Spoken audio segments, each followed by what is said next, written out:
নমস্কার বন্ধুরা, আমি শর্মিষ্ঠা কিচেনে সবাইকে স্বাগত। আজকে আমি আপনাদের সঙ্গে একটা দুর্দান্ত রেসিপি শেয়ার করব, ঢ্যাঁড়স ফ্রাই।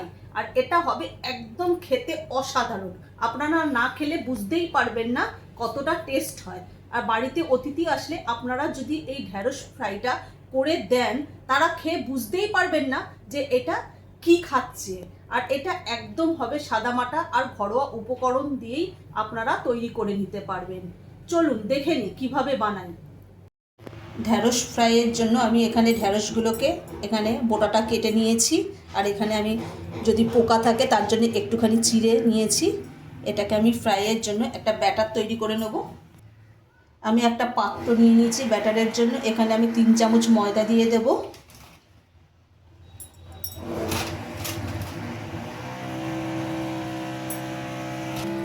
3 চামচ আমি বেসন দিয়ে দেব।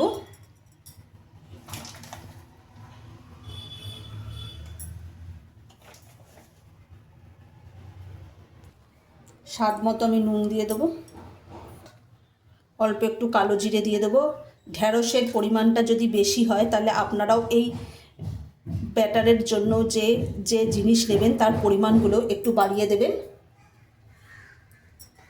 আমি অল্প একটু হলুদ গুঁড়ো দিয়ে দেবো, অল্প একটু জিরে গুঁড়ো, অল্প একটু ধনে গুঁড়ো দিয়ে দিলাম, আর হাফ চামচ আমি গোলমরিচ গুঁড়ো দিয়ে দিলাম।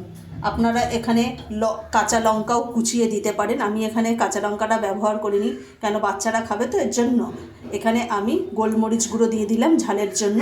আপনারা ঝালটা আপনাদের পছন্দ মতো দেবেন। এবার আমি হাত দিয়ে মিক্সড করে নেব।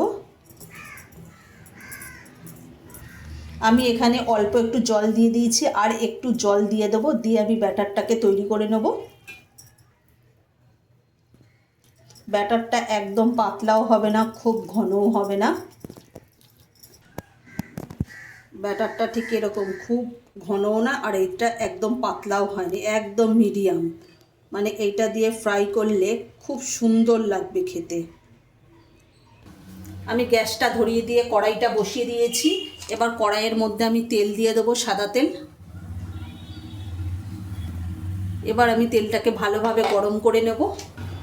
আর ব্যাটারটা যখন বানাবেন, এই ব্যাটারটাকে ভালোভাবে এইভাবে অনেকক্ষণ ধরে ফেটিয়ে নেবেন, তাহলে এটা ভাজার পর খেতে খুব ভালো লাগবে ফ্রাইটা।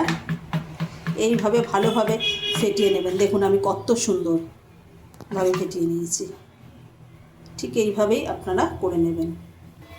তেলটা ভালোভাবে গরম হয়ে গেছে, আমি একটু খুন্তি দিয়ে নাড়িয়ে নেব।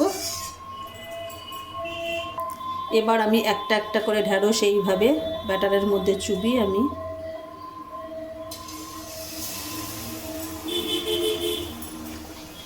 আবার একটা দিয়ে দেবো। আমি একটা কড়াইয়ের মধ্যে দিয়ে দিয়েছি, আবার একটা দিয়ে দেবো। আমি প্রথমবার 3টে দিয়ে দিয়েছি, আমার একদিক হয়ে গেছে, উল্টে দিয়েছি। এগুলোকে আমি আবার একটু লাল লাল করে ভেজে নেব। আর গ্যাসের ফ্লেমটা আমি একটু মিডিয়াম রেখেছি, কেন হাইতে দিলে ওপরের এটা বেসনের যে ব্যাটারটা আছে সেটা পুড়ে যাবে, কিন্তু ভেতরে ঢ্যাঁড়সটা সেদ্ধ হবে না। এর জন্য আমি একটু গ্যাসের ফ্লেমটাকে আস্তে দিয়েছি, আস্তে করে ভেজে নেব, তাহলে ভালোভাবে সেদ্ধও হয়ে যাবে আর খেতেও খুব ভালো লাগবে। আমার লাল লাল করে ভাজা হয়ে গেছে, এবার আমি তুলে নেব। প্রথমবারে আমি যে 3টে দিয়েছিলাম সেই 3টে আমার ভাজা হয়ে গেছে, আমি তুলেও নিয়েছি। দেখুন কত সুন্দর হয়েছে। আপনারা যদি না জানতেন যে এটা কিসের ফ্রাই, আপনারা বুঝতেই পারতেন না কত সুন্দর। আর খেতে তাহলে কত সুন্দরই না হবে। একবার অবশ্যই এইভাবে বাড়িতে বানিয়ে খেয়ে দেখবেন, একদম দুর্দান্ত লাগে। আমার দুর্দান্ত স্বাদের ঢ্যাঁড়স ফ্রাইগুলো একেবারে রেডি পরিবেশনের জন্য। আচ্ছা, যদি আমাদের এই ঢ্যাঁড়স ভাজার রেসিপিটা যদি ভালো লেগে থাকে তাহলে লাইক, কমেন্ট, শেয়ার এবং সাবস্ক্রাইব করতে ভুলবেন না। আর অবশ্যই এবার বাড়িতে বানিয়ে খেয়ে দেখবেন।